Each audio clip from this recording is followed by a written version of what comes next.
Assalamualaikum warahmatullahi wabarakatuh.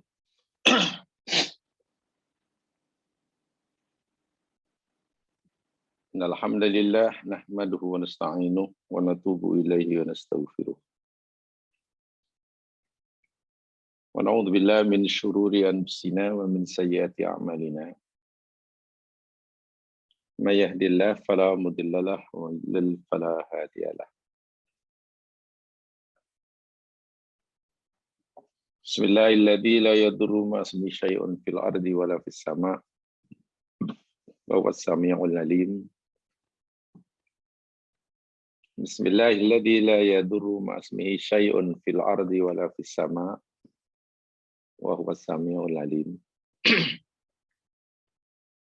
Bismillahilladzi la yadurru ma ismihi syai'un fil ardi wala fis sama' wa huwas samiul alim.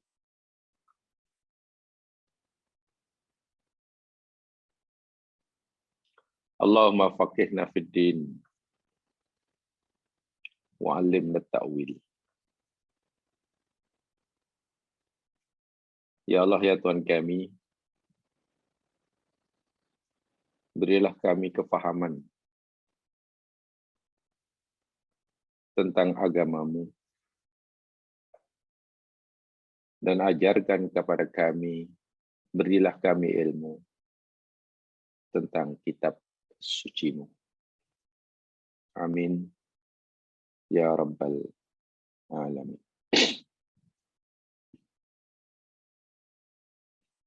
Muslimin, muslimat, ikhwah wa akhwati fillah, rahimakumullah.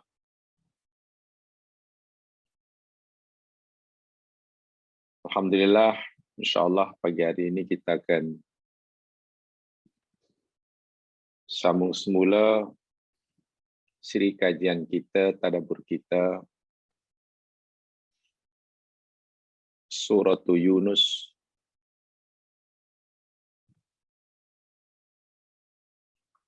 Dan minggu lepas kita telah pelajari ayat yang ke-93.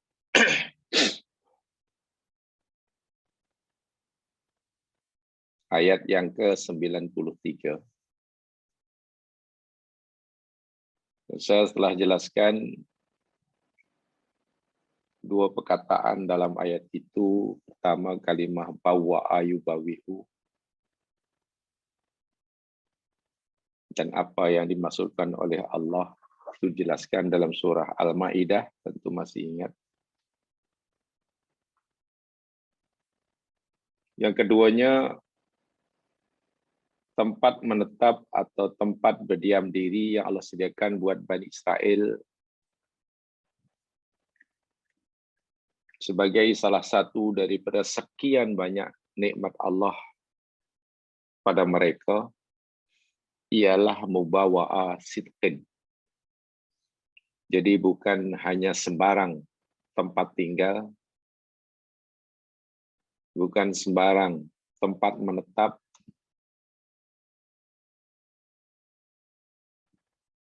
bukan sembarang kampung, negeri, atau negara, tapi tempat tinggal yang sidqin.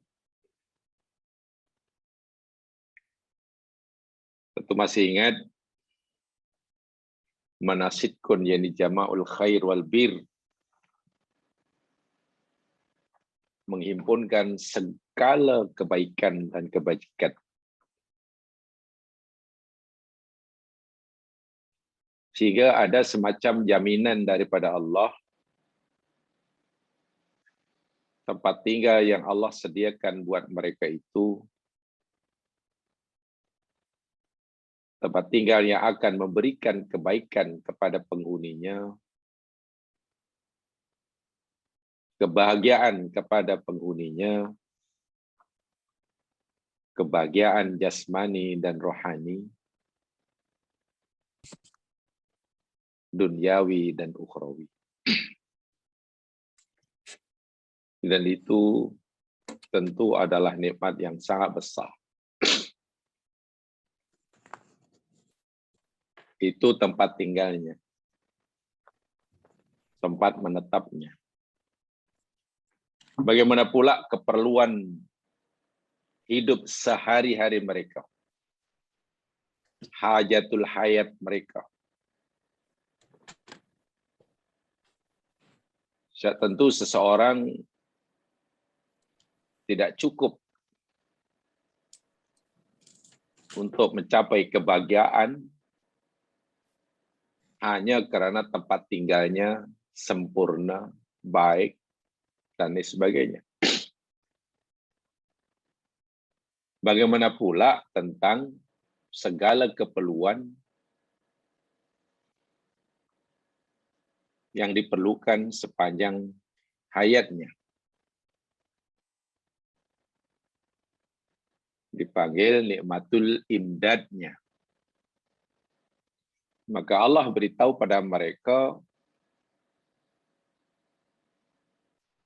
tentang hajatul hayat di dalam sambungan ayat itu, ayat yang ke-93, wa razaqnahum minat thayyibat. Dan kami telah berikan kepada mereka rezeki daripada yang baik-baik. Saya hanya ingin memberitahu pada jemaah sekalian di dalam ayat ini, atau Allah sebenarnya ingin memberitahu pada kita semua, itu lebih tepatnya. Ada 3 nikmat besar yang Allah anugerahkan kepada Bani Israel selepas Allah selamatkan mereka daripada kejaran Firaun. Dalam ayat inilah sebenarnya diselamatkan mereka dari kejaran Firaun, dibinasakan musuh-musuh mereka, itu adalah nikmat yang luar biasa. Tapi dalam ayat ini ada 3. Pertama, mereka tidak perlu mencari, susah payah mencari, membuka kawasan baru untuk mereka jadikan tempat tinggal, karena Allah telah sediakan. Bawa, Masya Allah.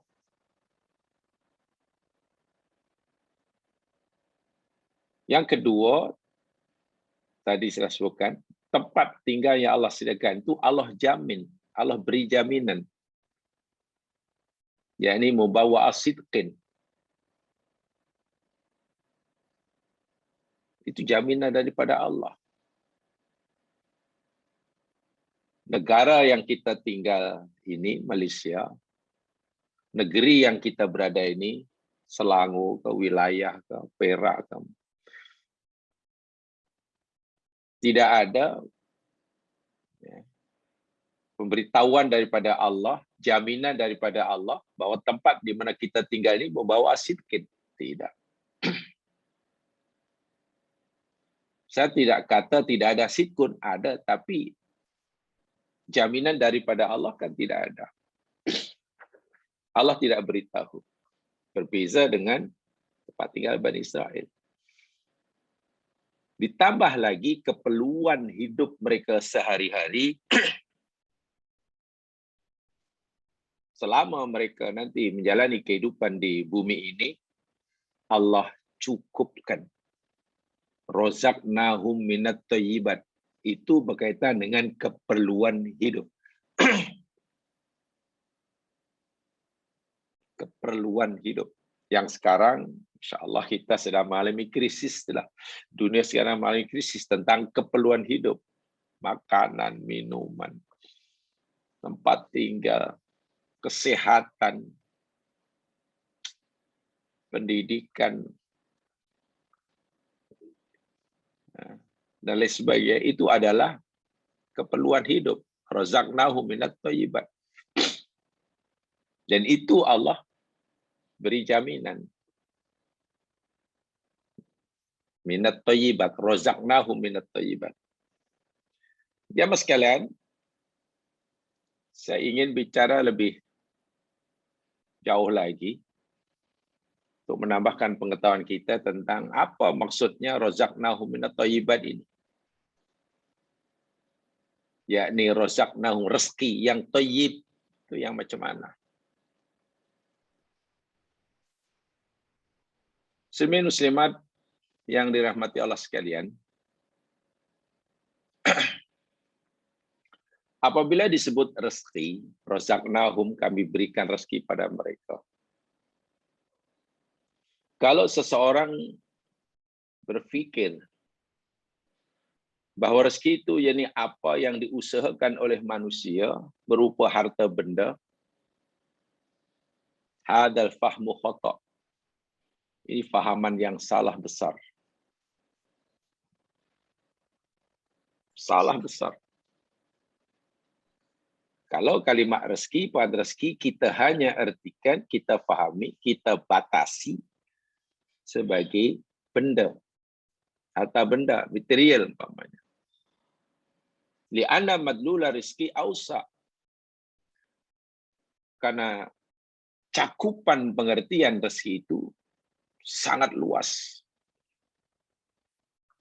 Yastaghriqu ma huwa hissiyun, mencakupi rezeki yang hissi, yang nampak, boleh dilihat, boleh dipegang, boleh dimakan, boleh dihidu, boleh dipindah-randahkan, namanya hissiyun. Rizkun hissiyun. Ya, makanan, minuman, pakaian, tempat tinggal, kendaraan, kesediaan hidup, kesehatan, dan lain sebagainya. Wa ma huwa ma'nawiyun. Ada juga rezeki yang maknawi. Maknawiyun. Ilmu, pengetahuan. Masya Allah. Kebahagiaan, ketenangan, kedamaian, keharmonian, keselamatan. Bahkan dijaganya tubuh badan kita yang terdiri pada sekian triliun sel dalam tubuh kita, mereka bergerak dan mereka hidup sesuai dengan peraturan yang Allah tetapkan buatnya, sehingga kita boleh bergerak, boleh bercakap, boleh tidur, boleh penjagaan Allah terhadap sel yang ada dalam tubuh kita. Itu pun rezeki. Jadi sangat luas. Patutlah jika Allah memberitahu kita, wa in ta'uddu ni'matallahi la tuhsuha, kalau kamu nak kira rezeki, nikmat yang aku berikan pada kamu, kamu tak mampu.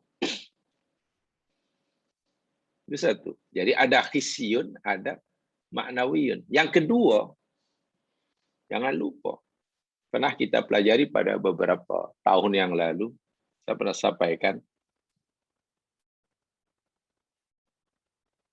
perkataan Arab yang terbina, terbentuk daripada 3 huruf, ra, zai, qaf, rizqun, yang kita Melayu rezeki. Dalam kalimat yang terbentuk daripada ra, zai, qaf, rizqun itu mengandungi makna sedikit dan sementara. Itu yang perlu kita yakinkan diri kita. Sedikit dan sementara.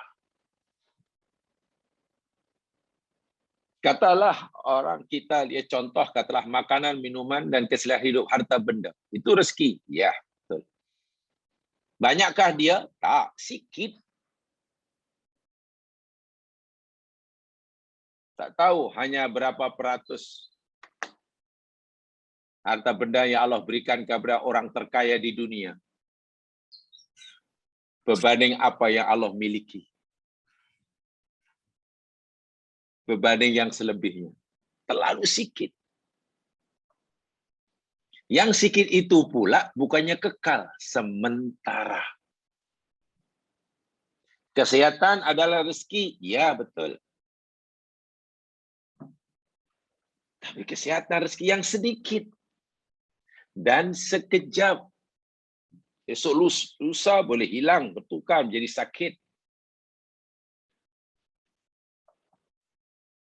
Dinaikkan jawatan, Sekarang punya jawatan yang tinggi, yang besar, kuasa yang besar.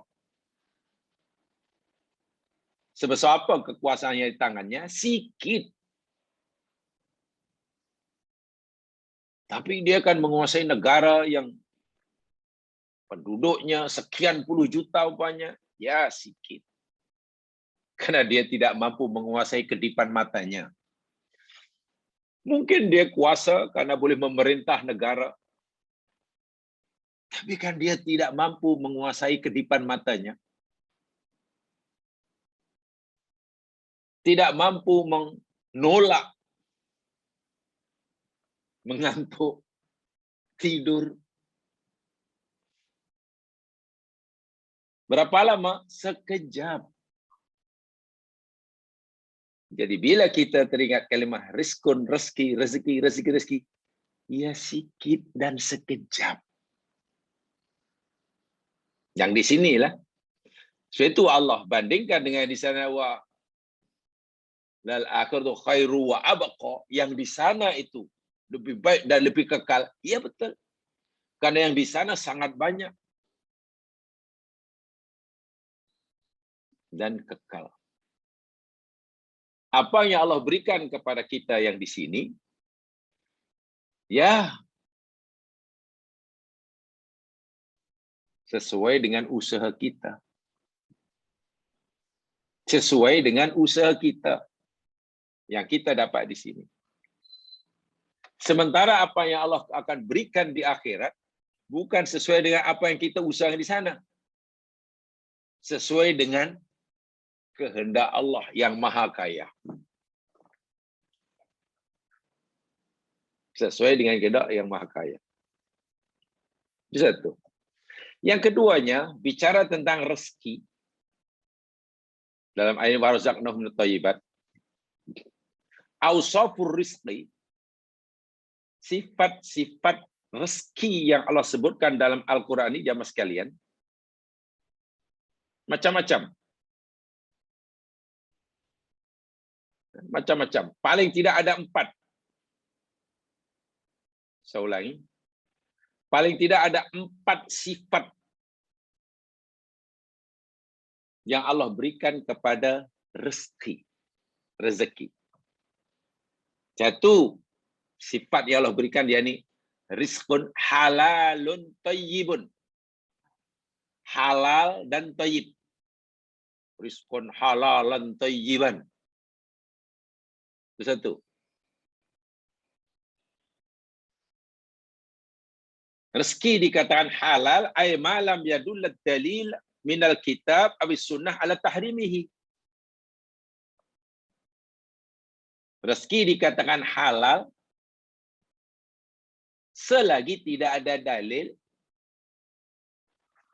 sama ada dari Al-Quran atau hadis Nabi tentang haramnya. Itu pengertian halal. Senang aja. Rezeki ini halal atau haram? Senang aja. Halal selagi tidak ada dalil yang mengharamkannya. Kan senang. Atau paling tidak, selagi ia tidak termasuk syubhat. Minimum tidak termasuk syubhat. Yang samar-samar hukumnya antara halal dan haram. Tapi yang pasti, rezeki dikatakan halal selagi tidak ada dalil yang mengharamkannya. Itu halal. Adapun thayyib, yang thayyib yang macam mana? Jami'u ma yatanawaluhul muslim minal arzaq allati tobat indallah.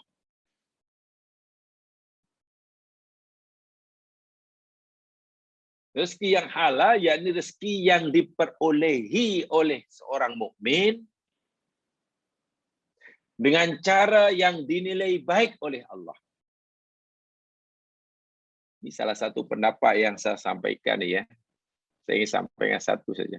Jadi kalau halal itu lebih merujuk kepada zatnya, buah, sayur-sayuran, daging binatang ternakan, itu halal. selagi tidak ada yang mengharamkannya. Yang thayyib itu kaitannya dengan cara mendapatkannya. Ini macam mana cara awak mendapatkan segala ini? Oh, saya berniaga. Awak berniaga macam mana? Ada tipu daya di sana? Tak ada.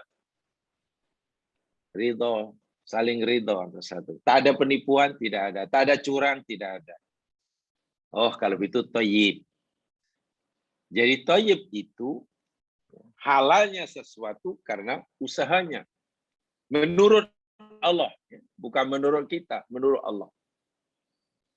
Jami'u ma yatanawalu. Mungkin benda itu halal dari segi zatnya, tetapi tidak thayyib. Itulah. Ya contohlah katakanlah buah-buahan ini kan halal. Buah rambutan halal, buah langsat halal. Tapi jika kita mendapatkannya dengan mencuri, maka dia tidak thayyib.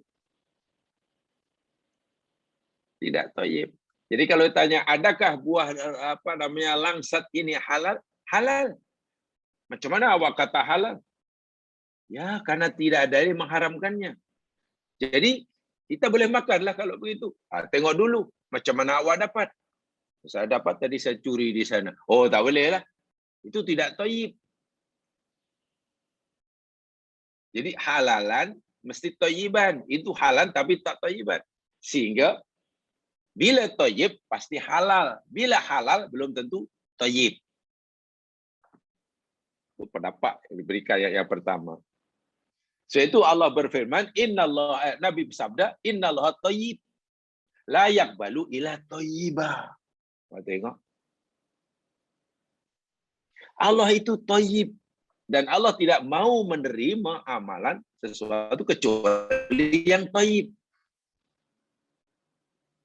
Nabi tak kata innallaha halal la yaqbalu illa halalan, tak ada.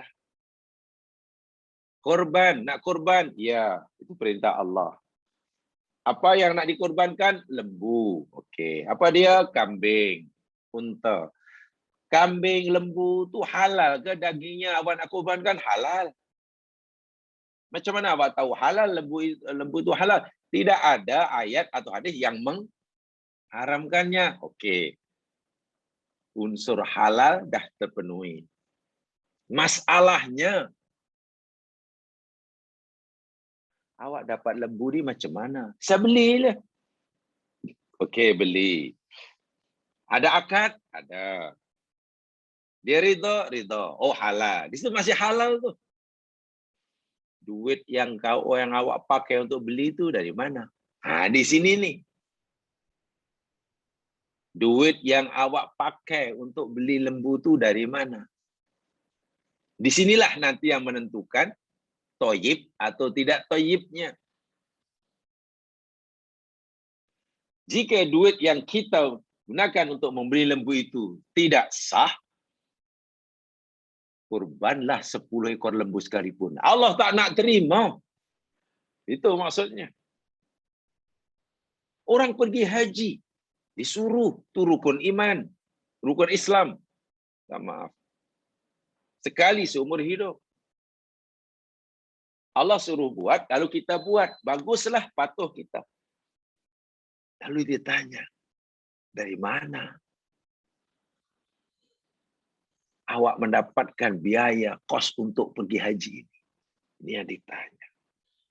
Jadi secara mudah, kalau halal itu merujuk pada zatnya, thayyib itu kaitan dengan cara mendapatkan. Sehingga kullu thayyibin halalun. Setiap yang thayyib menurut Allah pasti halal. Pasti halal.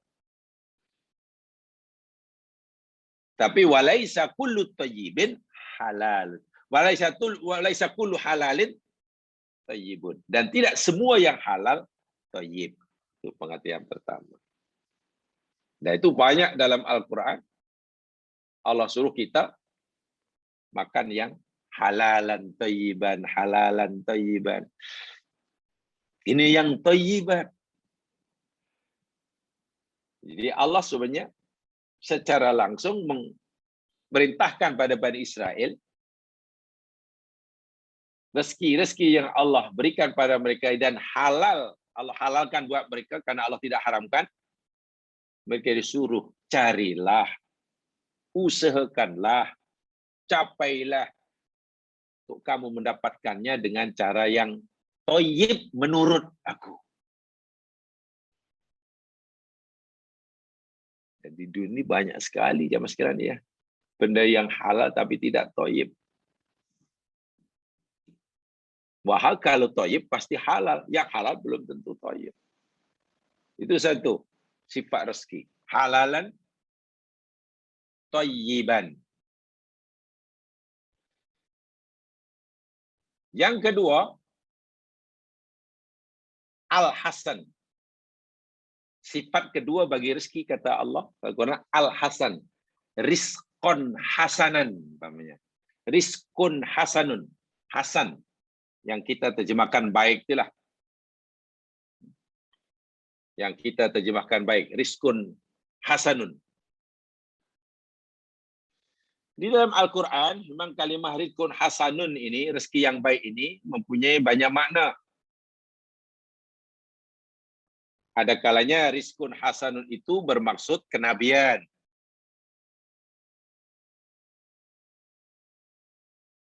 Makom kenabian yang Allah berikan kepada seorang hamba yang terpilih sehingga jadi nabi.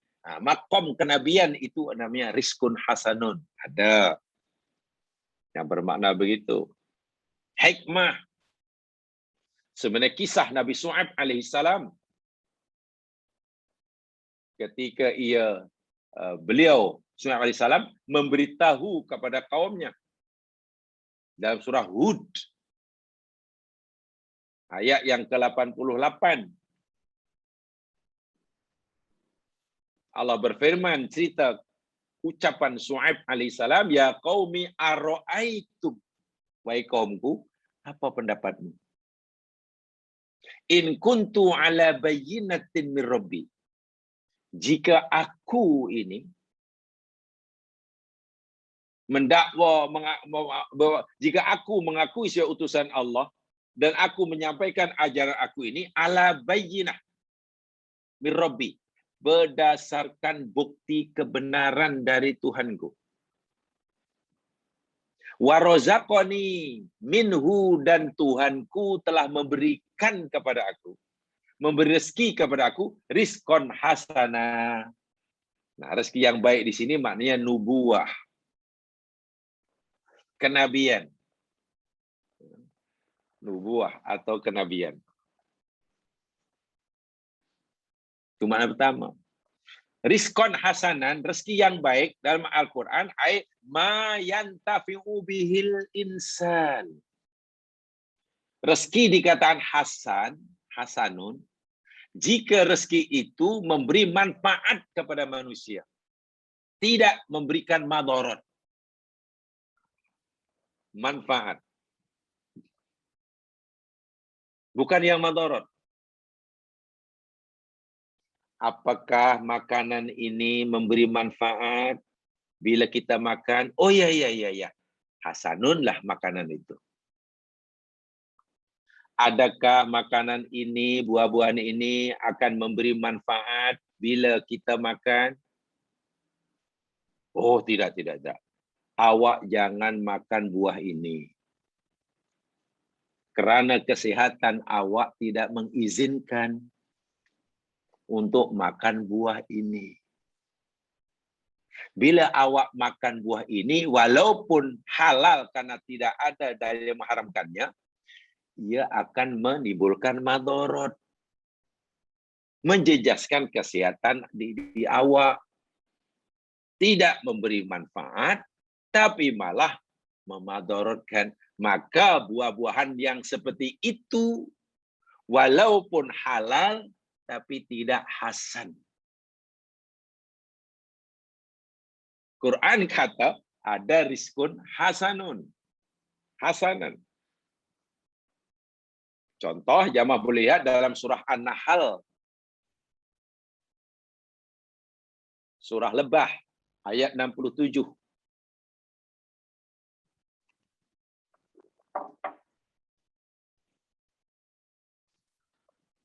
Halo Cik, Cik apa ni Bang Imran? Cik Imran, dengar suara saya?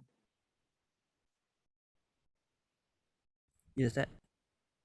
Cik Imran boleh tak apa namanya tayangkan ayat-ayat yang seperti yang saya sebut. Kalau saya sebut katalah An-Nahl 67 boleh ditayang. Ada di situ. Aplikasi Quran boleh tayang. Saya tak ada aplikasi Quran dalam laptop. Oh, tak ada. Okey, tak apa. Saya ingat ada. So, kalau ada senang aja terus tekan. Saya boleh start kalau bagi share.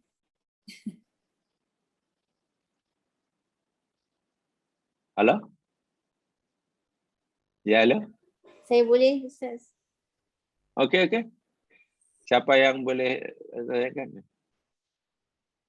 Jadi senang biar cepat sikit daripada ni. Belum tengok. An-Nahl 67. Ya, macam tu. Ya. Saya mau macam tu. Jadi bila sebut ayat yang bukan pada surah yang kita pelajari, boleh ditanya kita ya.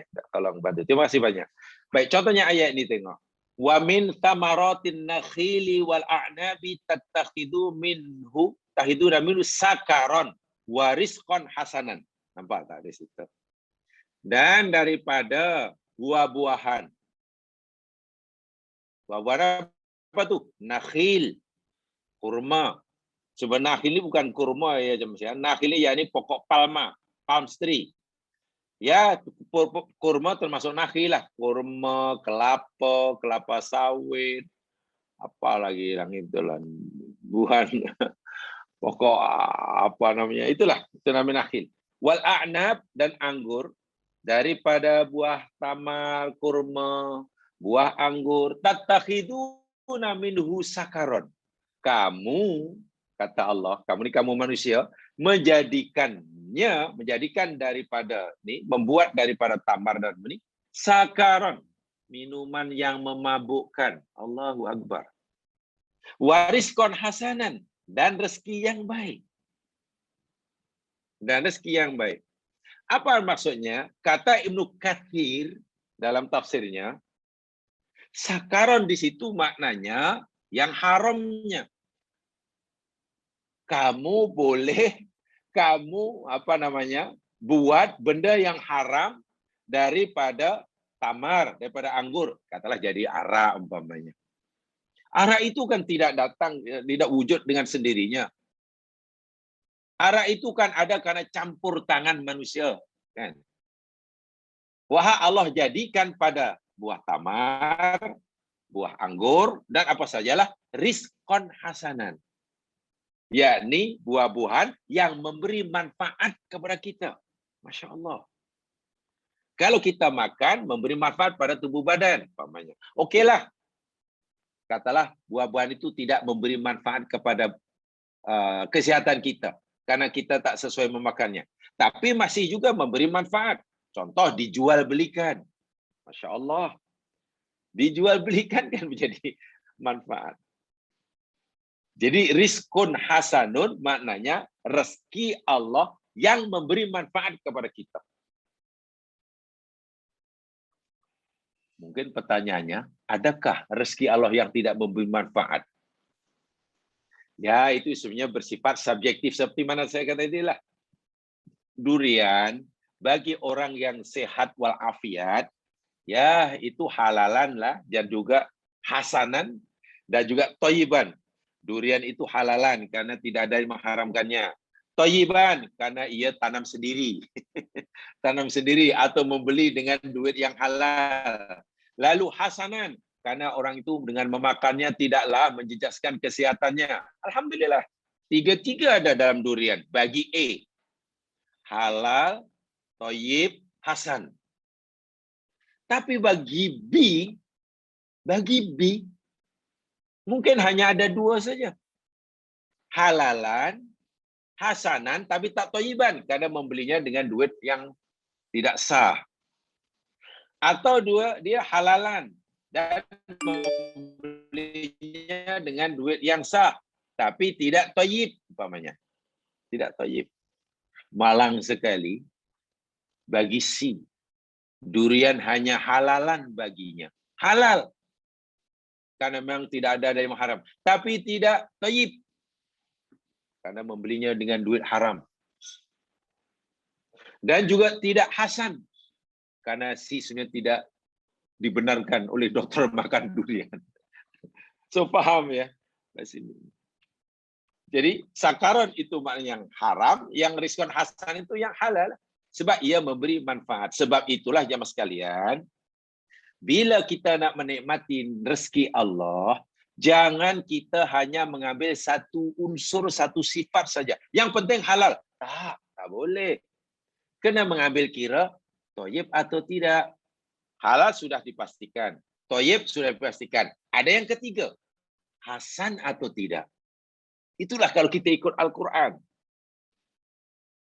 Sebab Al-Quran kan kitab yang pertama kita wajib ikuti kan. Susunannya kan Al-Quran, hadis kan begitu ya. Quran, hadis. Dan Quran bicara segala-galanya. Hadis itu penerang, penjelas, pelengkap. Jadi hati-hati. Hari-hari kan kita makan kan. Hari-hari kita makan. Jadi ini contoh yang kecil saja. Walaupun contoh kecil, contoh harian, biar dia menepati Al-Quran, katalah kita nak makan, ya, kita nak minum, kita nak apa sajalah yang kita perlukan setiap hari inilah. Pastikan halal sudah, thayyib sudah, hasan sudah. Hasan itu mana? Yang memberi manfaat. Yang tidak memberi manfaat, bila kita ambil, kita gunakan, ya, walaupun halal dan thayyib, ya tak payahlah. Bahkan, saya terbaca uraian ayat ini jemaah sekalian. Ya, banyak kita melakukan kesalahan dalam bab ini. Kita jalan-jalan, pergi ke mall, pergi ke shopping kompleks, umpamanya, pergi ke ya pusat perbelanjaan lah, biar shoppingnya, jalan-jalan. Kemudian ada grand sale pula, harga runtuh, barang-barang berjenama, semua harga runtuh, maklumlah. Dah simpan berbulan-bulan tak laku, jadi dah okeylah, rugi-rugilah. Barang-barang kasut lah, beg lah, jam tangan lah, pakaian lah, yang tali pinggang, yang hasannya biasanya beribu-ribu, tinggal beratus-ratus. Ini sepatutnya harga dia ini sekian ribu. Ada potongan, ada diskon 70%. Tinggal 1.000 harga dia. Tinggal 1.000, kalau tidak 10.000. Halal atau tidak beg tadi? Halal. Bahannya halal apa halal? Ya halal. Zatnya halal.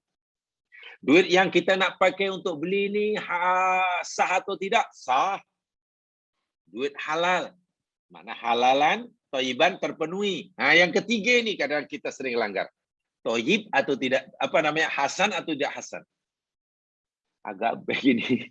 Memberi manfaat atau tidak. Kalau aku beli, apa manfaatnya? Sebab di rumah sudah banyak. Di rumah sudah banyak. Jadi saya beli ini sebenarnya akan memberi manfaat atau sebenarnya membeli karena suka. Ini yang kadang yang sering dilanggar itu yang hasanan. Thayyiban juga sering dilanggar. Halal, hati-hati. Ini Quran, bukan hadis. Dan beribadah pada Allah bukan hanya bab sholat, bab zakat. Sholat sehari semalam hanya 5 kali. Puasa hanya setahun sekali. Haji seumur hidup sekali saja. Sedangkan makanan, minuman, beli itu, beli ini, guna itu, guna ini, setiap saat. Kena diperhatikan. Itu nomor 3. Nomor apa? 2 ya, nomor 2. Rizqun hasanun. Yang ketiga, menurut Al-Quran, sifat rezeki itu rizqun karim. Rizqan karima, rizqun karimun, ar-rizqul karim. Karim itu maknanya mulia lah kalau terjemahan Melayu. Tapi karim sebenarnya bukan mulia ya. Jamaah sekalian, Allah Subhanahu wa taala, inilah hebatnya Allah Subhanahu wa taala ya. Semua yang Allah anugerahkan kepada hambanya, ya boleh katakan nikmatnya berkat rezeki. Ima dunia, wa ima di dunia, wa ima di akhirat nanti. Apa yang Allah sediakan bagi hambanya di surga itu pun rezeki juga. Apa yang Allah berikan pada hambanya di dunia ini pun rezeki juga. Tetapi, Masya Allah, rezeki yang Allah sediakan di surga, Allah beri sifat bukan lagi rizqon hasanan, bukan lagi rizqon halalan, bukan lagi rizqon tayyiban, tapi rizqon karimah. Jadi rizqon karim itu hanya merujuk kepada rezeki di akhirat. Kenapa di akhirat tidak boleh rizqon halalan? Ya pastilah apa yang Allah sediakan di surga pasti semuanya halal. Satu. Pasti semuanya thayyib. Karena kita tidak perlu mencarinya. Allah dah sediakan. Pastilah hasanun. Mana mungkin Allah menyediakan rezeki. Mana mungkin ada ahli surga yang Allah beri nikmat surga. Tapi sebetulnya sesuai dengan ahli surga. Baik ahli surga, aku bagi nikmat surga ini. Tapi ingat ya, ada di antara kamu yang tak sesuai menikmatinya. Lalu apa makna nikmat surga? Nikmat surga masih dihadkan. Yang ini boleh untuk kamu, yang ini tak boleh untuk kamu. Sebab nampaknya tak sesuai bagi kamu. Tidak ada. Semua nikmat surga itu sesuai bagi penghuninya. Karimun. Ini maksudnya. Rizqun karimun. Yakni, lihat firman Allah dalam surah Al-Anfal. Ayat yang keempat. Coba lihat. Al-Anfal ayat 4. Kita tolong tayangkan.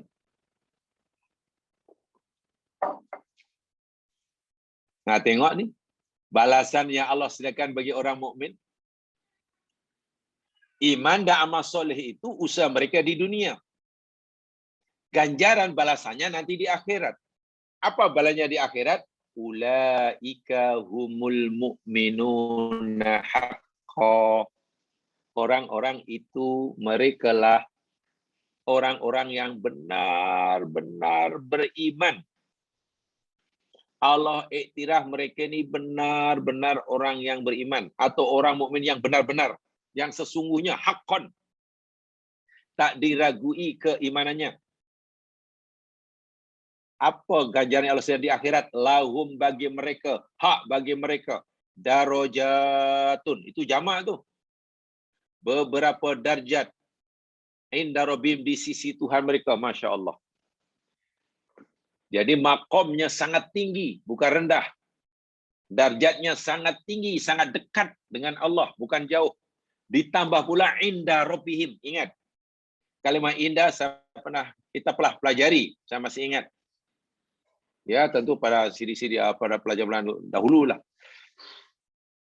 Ini menunjukkan kedekatan. Indah itu, yakni untuk menunjukkan kedekatan. Dalam Al-Quran ada berkalimat yang menunjukkan kedekatan, makna dekat. Contoh muhitun, meliputi, itu pun bermakna dekat. Qaribun, itu betul, itu dekat. Indah, itu juga dekat. Ma'a, itu juga dekat. Ya, di dalam Al-Quran ada beberapa kalimat yang Allah gunakan untuk membawa makna dekat. Contohnya Allahu muhitum, muhit itu meliputi. Yang memberikan makna dekat dah, meliputi. Ma'a, Allah tu ma'akum, bersama. Nah, dekat. Ya. Qarib, memanglah makna itu dekat. Allah tu qarib. Dan indah. Rupanya dari sekian banyak, ini kajian bahasa ya, ini kaitannya dengan balaghiyah, ilmu balaghah. Daripada 4 kalimat itu muhitun, qaribun, ma'a, indah, yang kesemuanya itu digunakan pakai untuk makna kedekatan, yang paling Memberi makna paling dekat, yakni kalimah indah. Jadi dalam ayat ini orang-orang mukmin di akhirat nanti berhak bagi mereka darjat yang sangat tinggi, bukan rendah, yang sangat dekat, bukan jauh. Indah itu menunjukkan kedekatan lagi. Itu pun sudah mulia. Ditambah lagi apa? Wa maghfiratun. Yang ketiga, yang kedua, pengampunan Allah. Lagi apa? Yang ketiga, warizqun karimun. Tengok, ini hanya ada di surga. Rizqun karimun itu hanya di surga. Yang kari pap telur tu dah habis ya? Cerita karipap pula.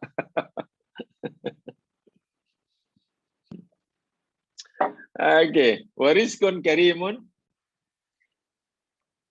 yang rezeki yang karim. Jadi sifat rezeki yang Allah SWT bagi surga ini bukan halalan. Karena pastilah semua apa yang Allah SWT suka pasti halal. Mana mungkin Allah haramkan. Kalau ada pun dulu pada zaman Nabi Adam. Ada rezeki yang Allah haramkan bagi Adam. Pasti thayyib. Kenapa? Kan thayyib kaitannya dengan usaha kita mendapatkannya. Usaha kita mendapatkannya. Sedangkan Allah Subhanahu Wa Taala rezeki di surga ini bukan usaha kita mendapatkan, Allah dah sediakan. Pasti hasanun, sesuai.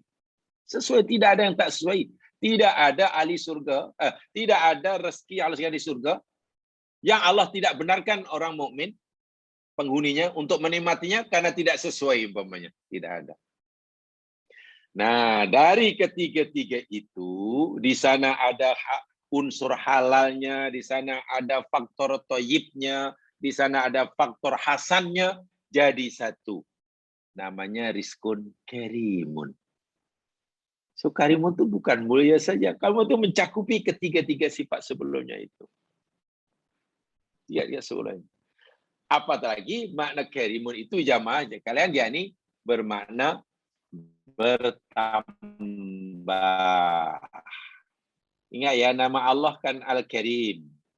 Nama Allah Al-Karim itu sebenarnya maknanya bukan mulia jemaah sekalian, dermawan.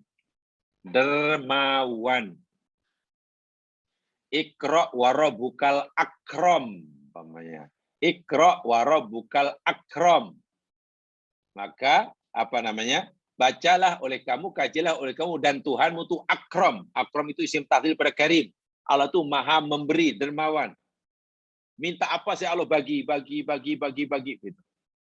Jadi rezeki di akhirat, di surga itu bukannya tetap, bukan berkurang, tapi makin bertambah, tambah. Sebab itu, sifat karimun hanya Allah jadikan sifat bagi rezeki yang dia sediakan di surga kelak. Nah, itu nomor 3. Yang keempat, sifat rezeki dalam Al-Quran, ini Allah beritahu kepada kita, yakni bi ghairi hisab. Rezeki yang tanpa hisab. Tanpa hisab. Itu apa namanya? Sifat yang keempat. Yang keempat. Lihat firman Allah dalam surah Ghafir ayat 40. Contohnya banyak ya, bi ghairi hisab ini sangat banyak. Satu saja, surat Ghafir ayat 40. Ini dia. Man amila sayyi'atan, siapa saja yang melakukan, buat sayyi'ah, kejahatan, fala yujza illa mithlaha, maka dia tidak diberi balasan kecuali yang semisal dengannya. Maknanya perbuatan salah, jahat tidak digandakan. Tidak digandakan. Kadarnya, jumlahnya tidak digandakan. Tapi kadarnya digandakan. Tingkatnya digandakan. Mana maksud saya, buat satu, balasannya satu. Buat dua, balasan dua. Itu kejahatan. Tapi tingkatnya digandakan. Contoh, kalau orang buat maksiat di kampung halamannya, Satu maksiat, satu. Buat maksiat yang sama di tanah haram. Di tanah haram. Pada bulan haram. Satu maksiat dibalas satu. Tetapi tingkat maksiatnya dinaikkan. Daripada ringan jadi berat. Suatu maksiat yang sama dilakukan di rumah. Dengan maksiat yang sama dilakukan di Masjidil Haram.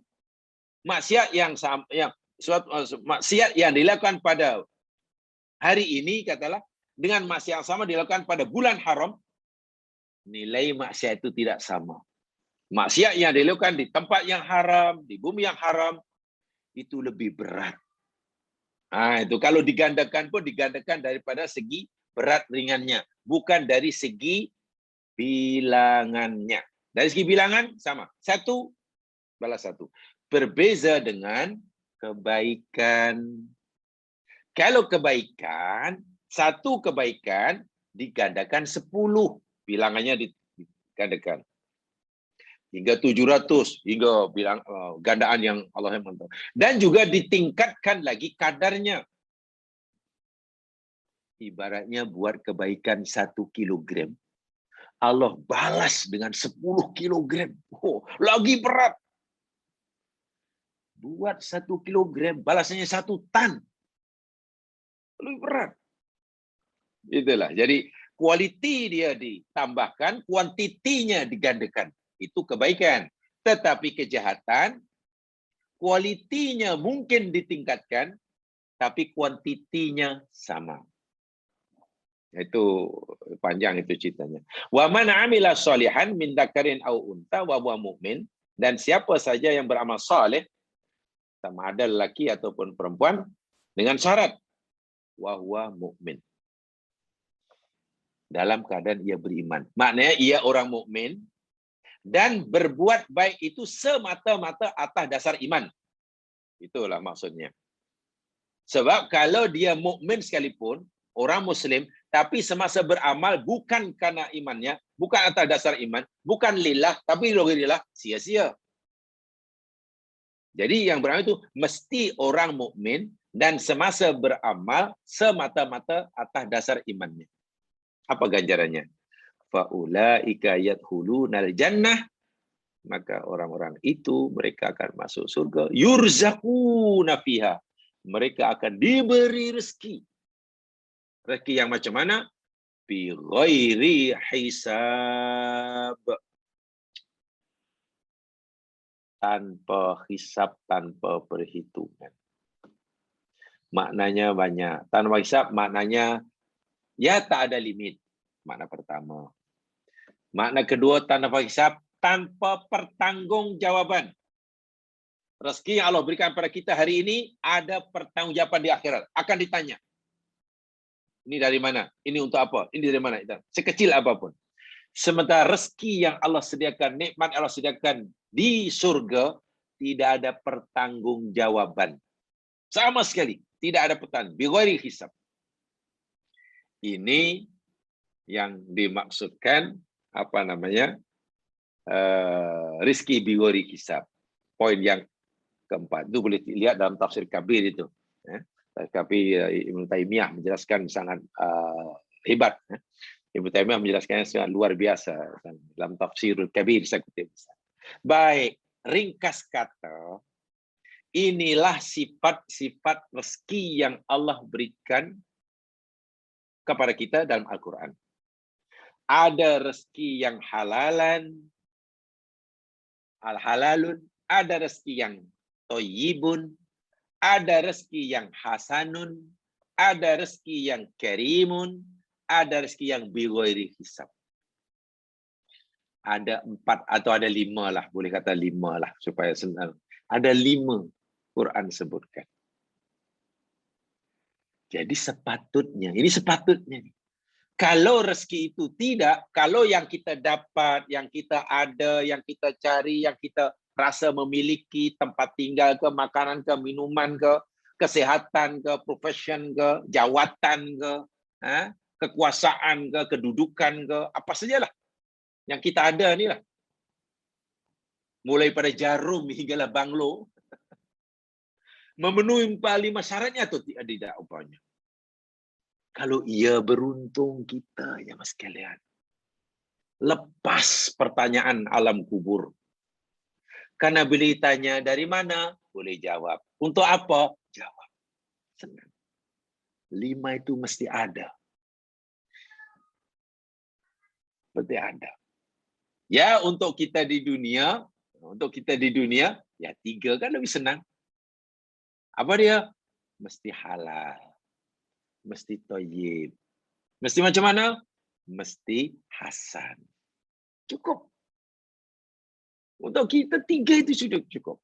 Bila 3 itu kita pastikan pada semua rezeki yang kita terima daripada Allah, nanti kita berhak mendapatkan pahala, ganjaran daripada kesungguhan kita memastikan 3 itu ada bagi rezeki yang kita di dunia, kita berhak mendapatkan rizkun karimun dan rizkun bighairi hisab. Bertuah bagi orang mukmin. Hanya perlu waktu 3.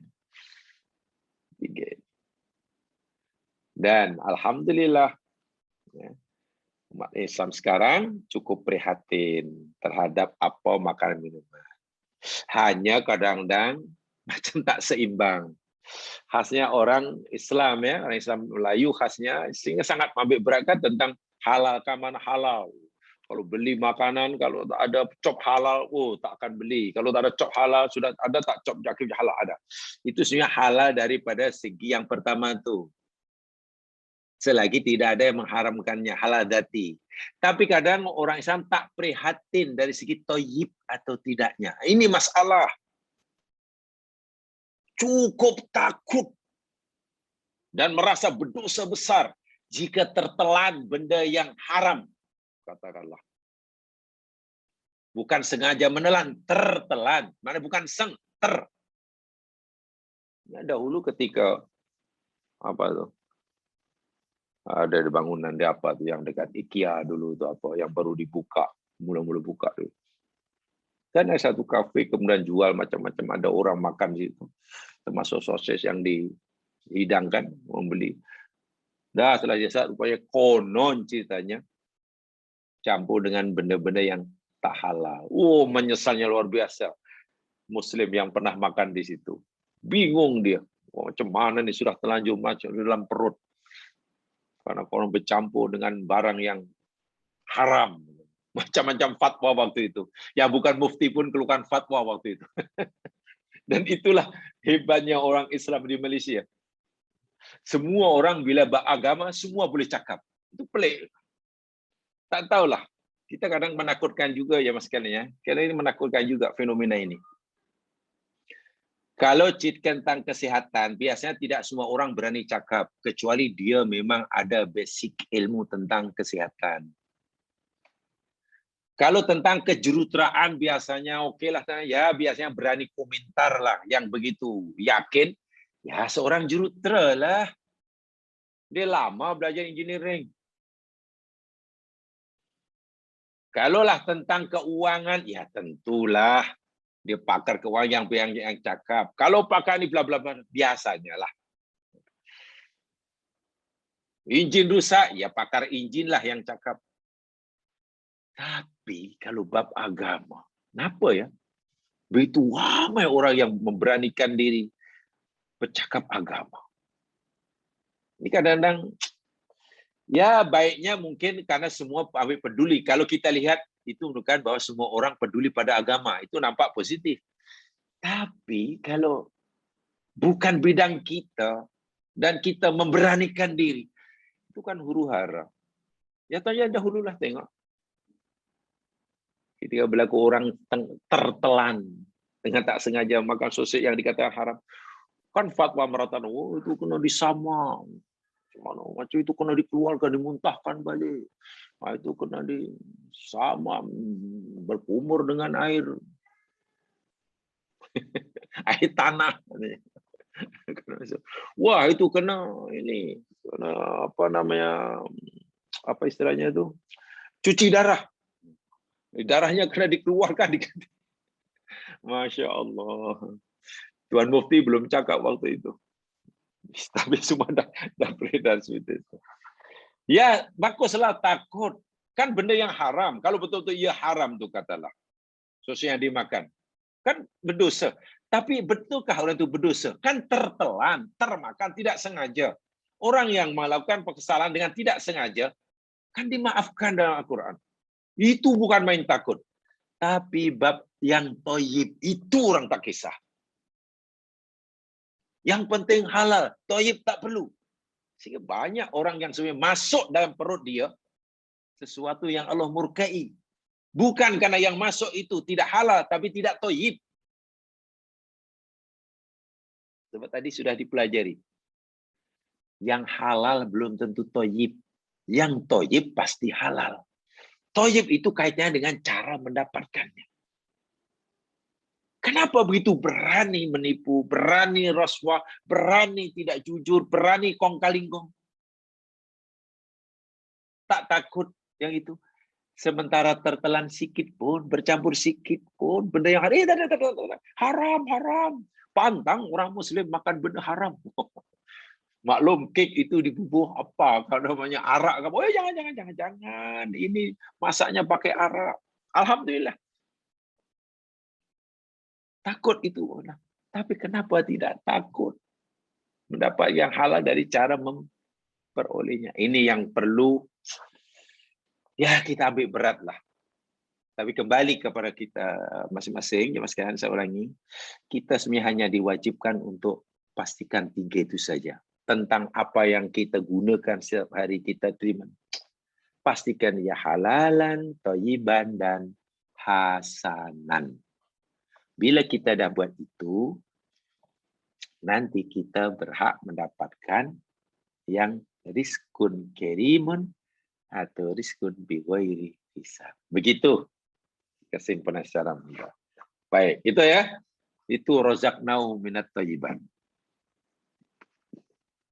Jadi thayyibat jangan hanya diartikan halal, ya lebih daripada halal. Bermakna Bani Israil yang telah dimuliakan oleh Allah dengan pelbagai keistimewaan itu, telah dimuliakan dengan pelbagai kemuliaan itu, Allah mahukan mereka ini tetap menjaga kemuliaannya. Salah satu daripada jaga kemuliaan diri, yakni hendaklah mereka memastikan apa yang masuk dalam perut mereka, istilahnya begitulah. Hendaklah yang memenuhi 3 tadi. Itu bukan Bani Israil saja, termasuk kita. Tapi apa yang berlaku? Apa yang berlaku kepada Bani Israil selepas Allah manjakan sedemikian rupa? Setelah Allah beri nikmat bermacam-macam nikmat anugerah. Nikmat mana Allah tidak pernah berikan pada bangsa selain mereka. Apa yang berlaku? Yang berlaku ayat berikutnya, sambungannya tengok. Kembali pada ayat 93. فَمَخْتَلَفُوا حَتَّى جَاءَهُمُ الْعِلْمُ. Dan tidaklah mereka berselisih sehingga datang pada mereka ilmu pengetahuan. Maknanya mereka ini bersatu padu dalam pendapat. Tidak berlaku perbezaan pendapat di antara mereka. Tidak berselisih kepada kebenaran. Baru berlaku perselisihan terhadap kebenaran. Baru mereka menentang kebenaran justru ketika kebenaran itu telah datang. Pelik tak pelik? Semasa kebenaran itu belum datang kepada mereka, mereka semuanya telah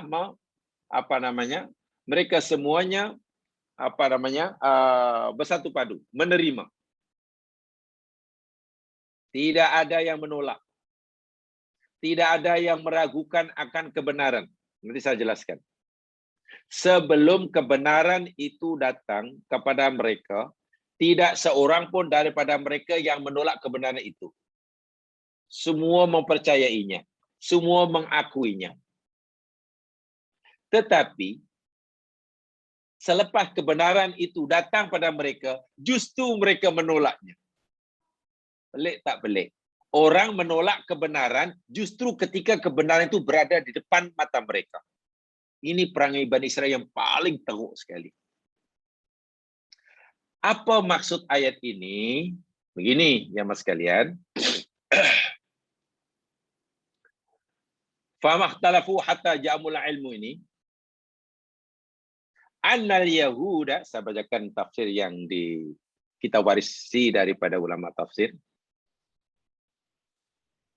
Annal Yahud, sesungguhnya orang Yahudi, khasnya, kanu yukhbiruna bimab'ati Muhammadin sallallahu alaihi wasallam.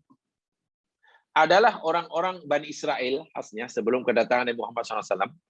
Mereka ini sering kali mengkhabarkan, memberitahu akan kedatangan Nabi terakhir yang Allah janjikan dalam kitab mereka.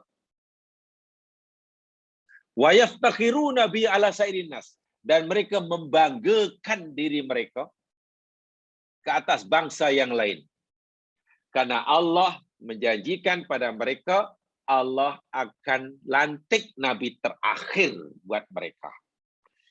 Seronok kan? Selama ini nabi sudah puluhan yang Allah utus di kalangan mereka. Itu sudah sekian lama nabi ini, tapi ada lagi nabi terakhir. Allah kata. Dan mereka percaya, ya kami yakin akan janji Allah ini. Kami bangga karena Allah beritahu kepada kami akan dibangkitkan nabi terakhir. Sebab mereka yakin, mati-mati mereka yakin nabi terakhir itu pun nanti berdarah mereka juga. Berdarah Bani Israel. Falamma ba'athallahu ta'ala kadabuhu, tetapi tatkala Allah bangkitkan nabi terakhir yang Allah janjikan pada mereka ini, sekarang sudah berdiri di hadapan mereka, kadabuhu, mereka mendustakannya. Allahu Akbar. Hasadan wa baghyan, karena kedengkian dan permusuhan. Wa itaron li baqa'ir riyasah, dan karena mereka ingin mengekalkan kepemimpinan. Selama ini mereka ini jadi orang yang di hadapan, jadi imam bagi bangsanya. Tiba-tiba nabi terakhir ini akan mengambil alih kepemimpinan dunia. Mana boleh. Mereka akan hilang kuasa, itu yang mereka fikir. Maka didustakan nabi terakhir ini. Wa amana bi taifatu minhum, sebagian mereka beriman, sebagian mereka menolak. Maksudnya siapa? Nabi Muhammad SAW. Sebelum Nabi Muhammad diutuskan, ya mas sekalian, ini al-ilmu dalam ini maksudnya ja'amul ilmu, kebenaran diutus oleh Allah. Tak seorang pun Bani Israel yang membaca kitab mereka yang tidak membenarkan akan kedatangan Nabi Muhammad. Tidak ada seorang pun dari mereka yang tidak membanggakan diri mereka akan janji Allah diutuskannya Nabi terakhir buat mereka. Semua bangga. Semua bangga, semua seronok, semua yakin. Tapi selepas Nabi yang terakhir dijanjikan datang kepada mereka, mereka tolak. Jadi mereka menolak Nabi justru ketika Nabi telah datang di hadapan mereka. Sebelum Nabi datang, mereka percaya. Pelik tak pelik? Puncanya hasadan, dengki, permusuhan. Dan itu dijelaskan oleh Allah Subhanahu wa taala, lihat dalam surah Al-Baqarah ayat 89. Yang ini boleh tayang. Surah Al-Baqarah ayat 89.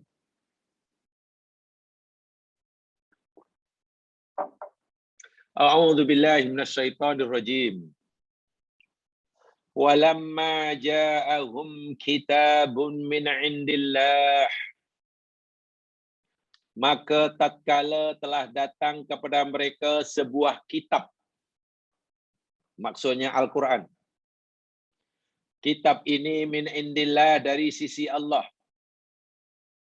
Dan sifat Al-Quran itu musaddiqun lima ma'ahum, membenarkan bagi kitab yang ada di tangan mereka.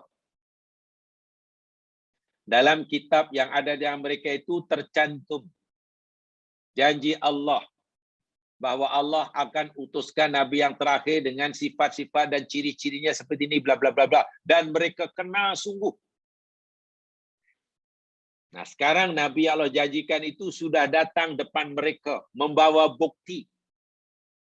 Dan bukti itu sama dengan apa yang ada di tangan mereka. Wa kanu, dan mereka min qablu, sebelum datangnya Nabi Muhammad ini, yastaftihuna 'alal ladina kafaru.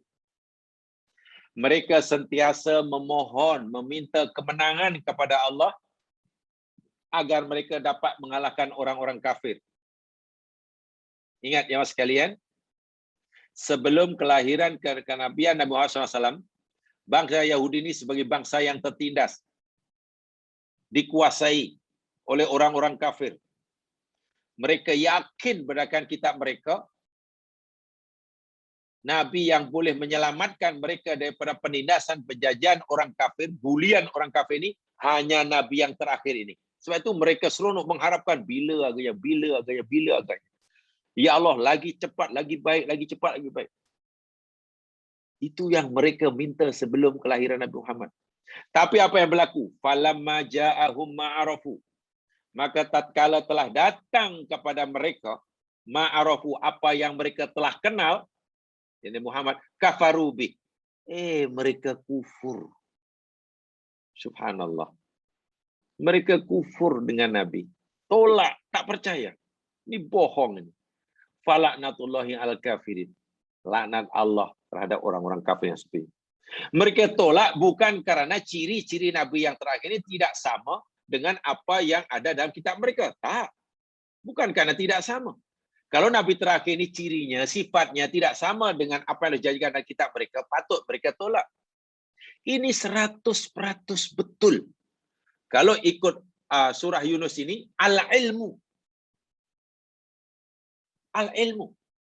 Jadi apa yang ilmu yang ada dalam kepala mereka tentang Nabi terakhir itu sama betul dengan Nabi yang sekarang berada di hadapannya. Tapi mereka tolak. Mereka lawan. Mereka memilih jalan menentang. Puncanya apa? Dengki. Puncanya apa? Barian. Puncanya apa? Takut kehilangan kekuasaan. Inilah zaman sekarang bahayanya. Orang sanggup menolak kebenaran hanya karena kebencian. Orang bersanggup menolak kebenaran karena bersifat resis. Resisme ini ya Yahudi lah. Mengutamakan bangsa sendiri, seakan-akan bangsa lain tak layak menjawat jawatan nubuah. Mereka merasa paling baik, yang lain tidak. Patutlah Allah kata laknat Allah atas mereka ini. Memang bukan hanya sekadar diazab, dilaknat. Betapa tidak? Bangsa yang Allah begitu manjakan, istilahnya, dengan pelbagai nikmat,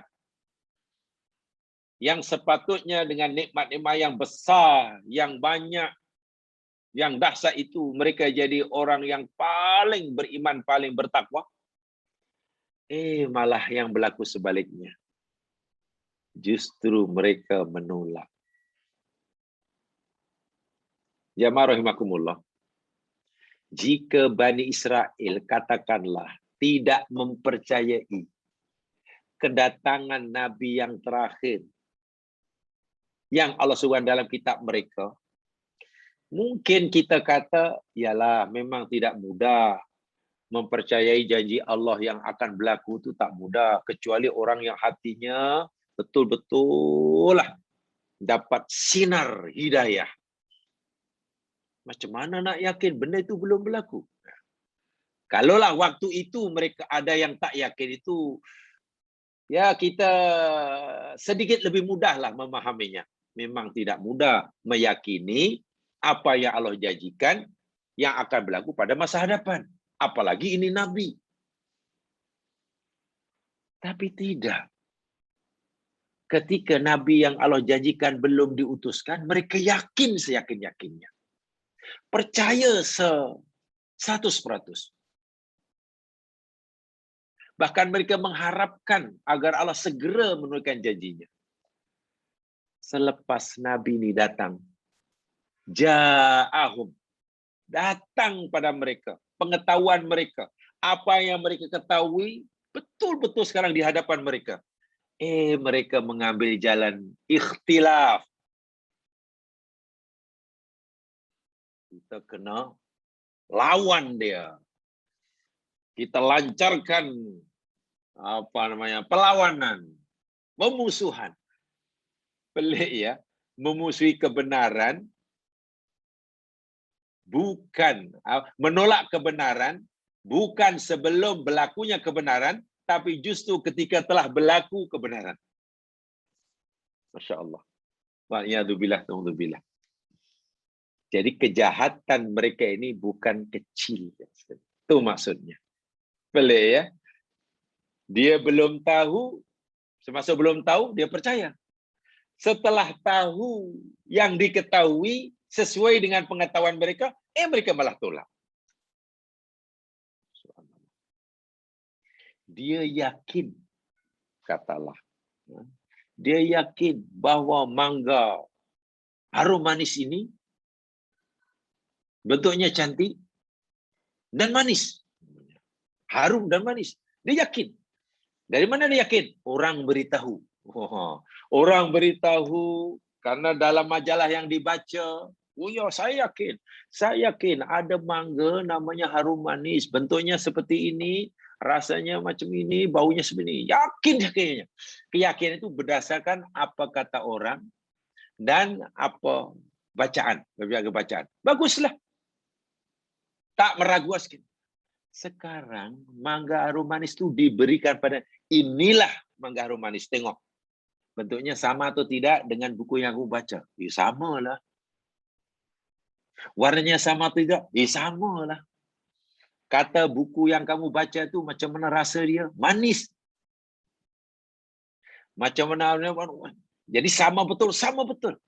Sekarang kamu percaya ini adalah harum manis yang kamu yakini dalam buku itu? Tak percaya. Yang ini tak saya percaya. Ini bukan. Coba macam mana? Ini bukan. Wah, 100% sama. Jadi masalahnya ada dalam diri mereka. Itulah. Jadi Bani Israil ini sebenarnya jiwanya bermasalah. Jiwanya bermasalah. Wa'iyadzubillah tuma na'udzubillah. Ini dia. Famakhtalafu hatta ja'ahumul ilm. Demikian juga kaum Nasrani, Nabi Isa ada beritahu akan lahirnya Nabi namanya Ahmad selepasnya. Mereka percaya, tapi akhirnya mereka tolak selepas Nabi datang. Wa'iyadzubillah. Ta'udzubillah. Baik. Dan ini pernah berlaku juga pada zaman Rasulullah SAW. Saya nak berikan satu riwayat. Ini dalam matan Bukhari ya. Jadi kalau menurut matan Bukhari ini, daripada Anas bin Malik.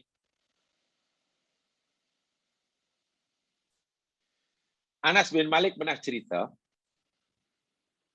falamma ja'an Nabi sallallahu alaihi wasallam, tatkala Nabi Muhammad sallallahu alaihi wasallam datang, lahir jadi Nabi di Makkah 13 tahun, kemudian hijrah ke Madinah.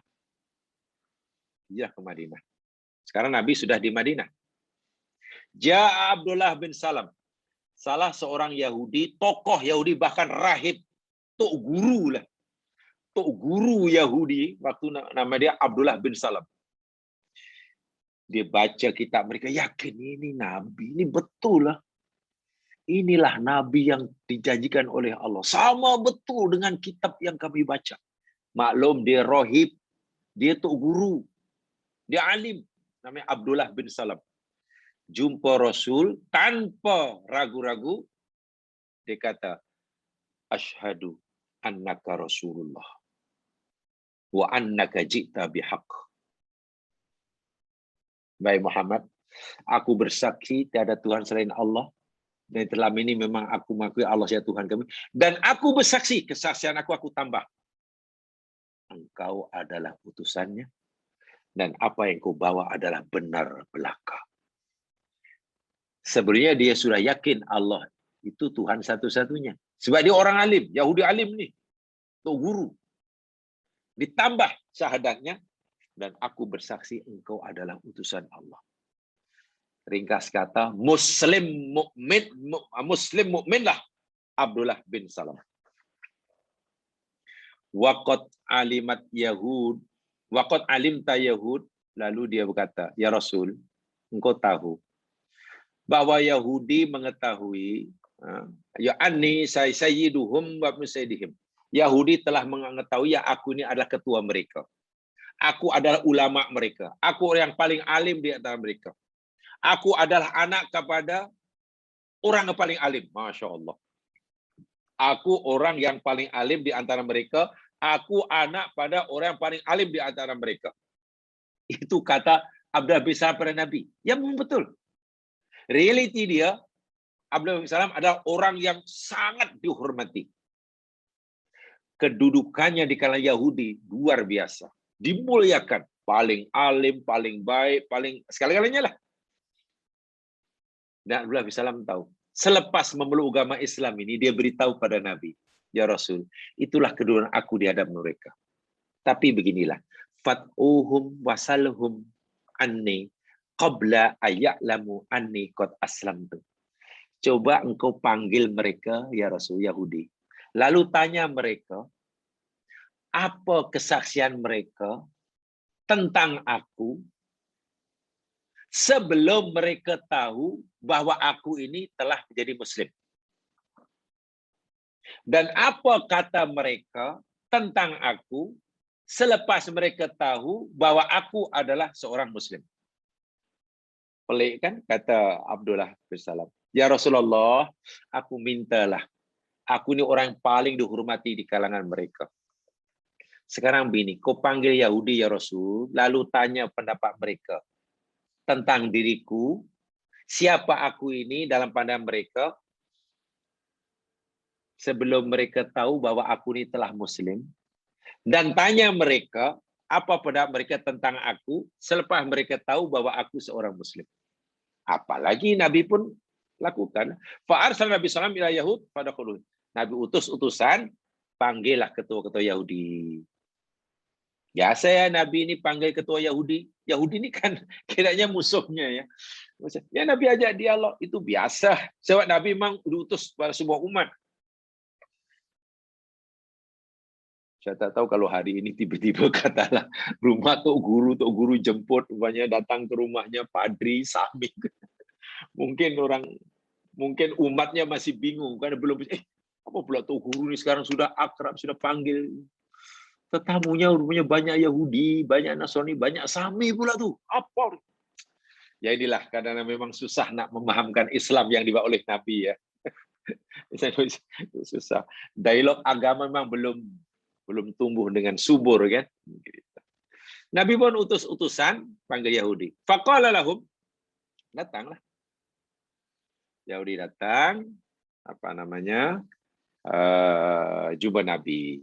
Setelah jumpa Nabi, Nabi pun dakwalah pada mereka. Ya ma'sarul Yahud, wailakum.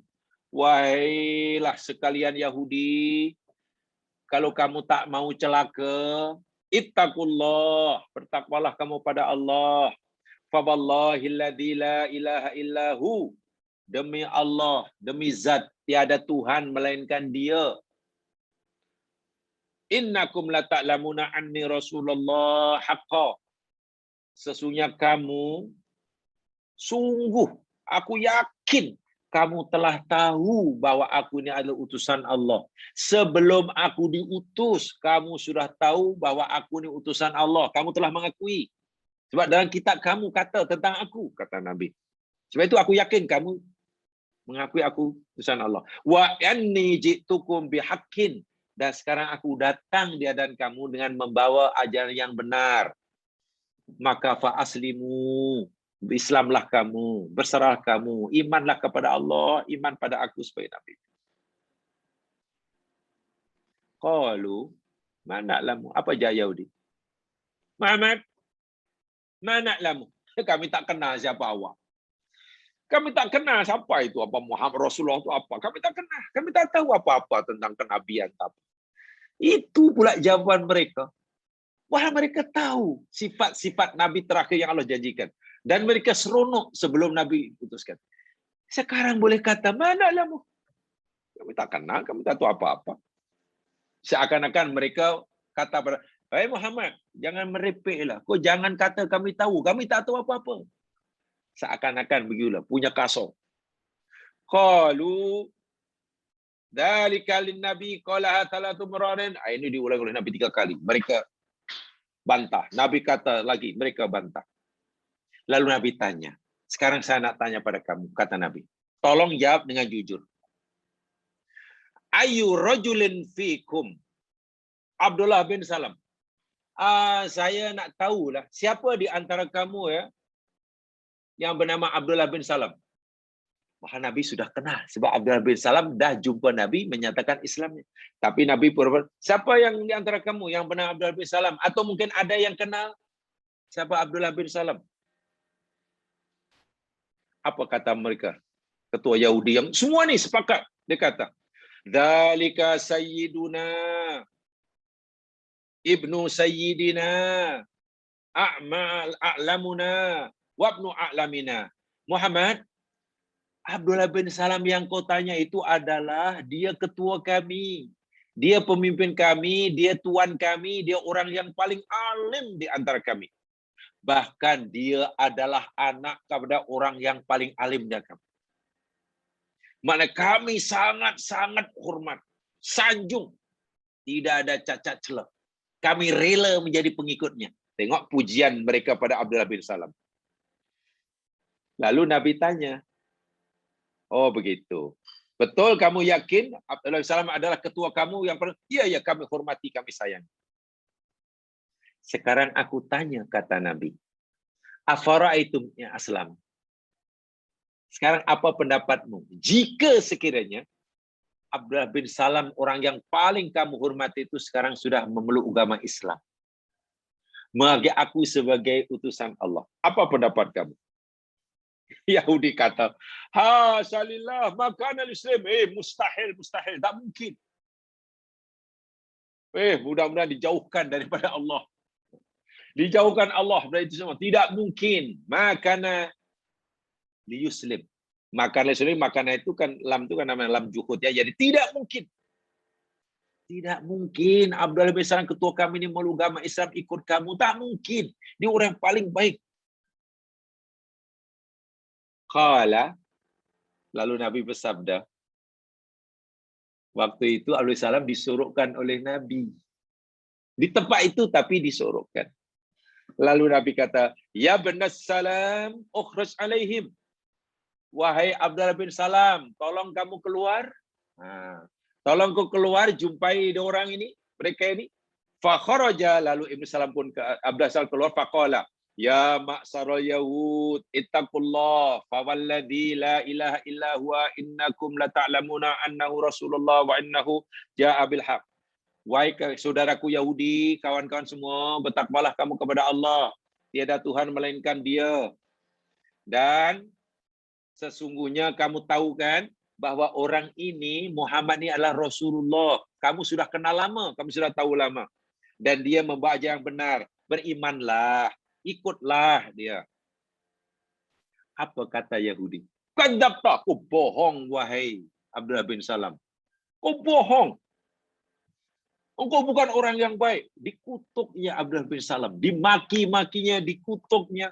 Dituduhnya bukan benar. Sekelip mata. Sedangkan baru sahaja dia mengakui ketokohan, kemuliaan Abdullah bin Salam.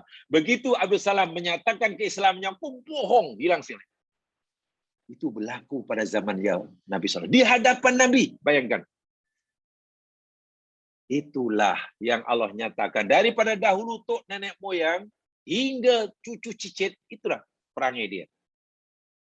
Sebelum mengetahui kebenaran, sebelum terbukti depan mata, mereka percaya. Setelah kebenaran datang depan mereka, mereka tolak.